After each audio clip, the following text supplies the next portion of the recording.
how to work with Flexbox in Elementor. So the first thing that we're going to do is we're going to log into our Elementor account here, and we want to hover over the preview of our website and then just click on the first option, edit with Elementor. This is going to open up the website editor here.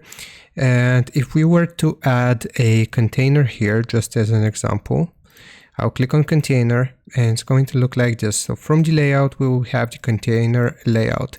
Now Flexbox and grid, these are the two things that we can work with. Now, if we want to work with a Flexbox, it's basically going to be a singular tab here that is created for us, which we can add more content into. However, if we were to change to grid, it will add multiple tabs, as we can see right here. It's basically separated.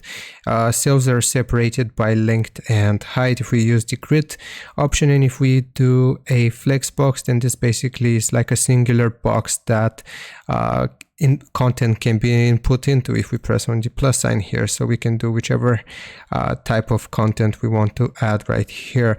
And working with a Flexbox is basically just working with a singular box for our website, a singular content box.